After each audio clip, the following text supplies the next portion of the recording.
Madame, bonjour, bienvenue au moulin de Sabatier. Alors le moulin appartient à ma famille depuis 6 générations, mais grâce aux archives, j'ai pu remonter jusqu'en 1664, où en 1664, c'était le seigneur Jacques d'Habert de Béarn qui était en possession de ce moulin, du moulin du Sceau, qui est le village à côté, Tadoux-Sus-Sceau, et du château du Sceau. Et ensuite, il s'est perpétué de génération en génération. C'est monsieur Denis de Sabatier qui a acquis ce moulin avant la Révolution française. Il a été répertorié sur la carte de Napoléon, la carte de Cassini, en tant que moulin de Sabatier.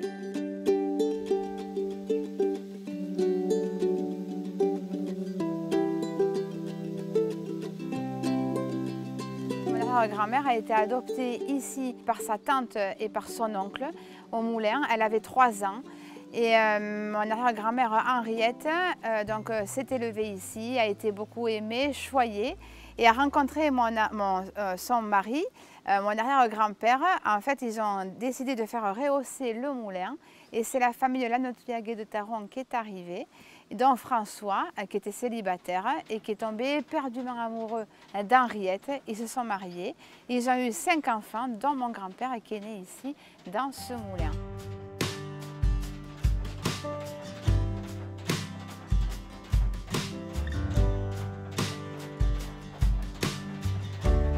Alors, remettre un moulin en fonction, c'est conséquent puisque l'activité s'était arrêtée en 1970 où mes arrière-grands-parents avaient mis une minoterie. Moi, j'ai décidé de remettre des meules comme au temps des seigneurs. Donc, en fait, ce sont des meules de pierre en granit qui viennent du Tarn. Et il n'y a qu'une seule entreprise en France aujourd'hui qui effectue ces travaux, c'est l'entreprise Croix, qui est à la Cornuaille, à côté d'Angers, donc en Maine-et-Loire. Donc, c'est des travaux qui ont été vraiment très conséquents.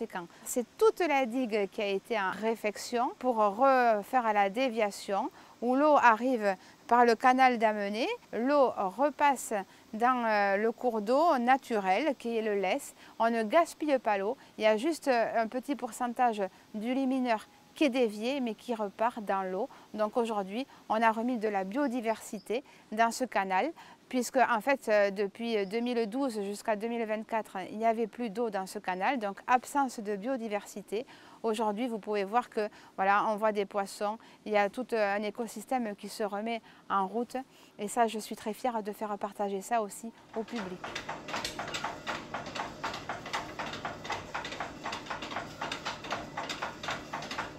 Qui dit moulin dit farine, donc farine qui est faite sur meule de pierre à partir de notre propre blé que nous produisons ici à la ferme. Donc le blé est écrasé entre ces 2 meules en granit. Donc le principe c'est que la mouture se fait à froid, donc elle garde toutes les valeurs nutritives. Cette farine est très digeste, elle devient un petit peu marron, c'est parce qu'elle garde toutes ses propriétés, ses valeurs nutritives. Et on produit 150 kg de farine à l'heure. Et le son c'est l'enveloppe qui sort, qui est triée et qui est destinée pour les animaux. Donc rien ne se jette.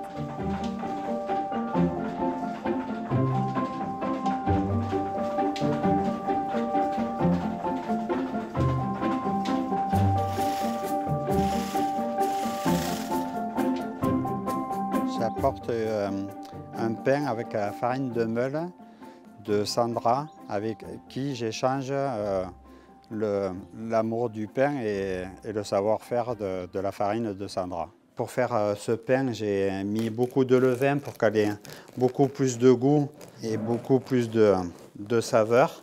La mie, elle est beaucoup plus marron, elle est beaucoup plus aérée parce qu'elle est vachement hydratée. Il y a presque autant d'eau que de farine. Et c'est ça qui donne le pain plus croustillant et qui tient plus longtemps sur 3-4 jours sans qu'il sèche. Je suis fier de travailler cette farine. Je pensais que ça allait être un peu plus dur, mais j'y suis arrivé. Il a fallu que je travaille dessus, mais je suis content. J'arrive à faire un joli pain et quelque chose de qualité. J'ai de plus en plus de clients avec sa farine de meule. Voilà.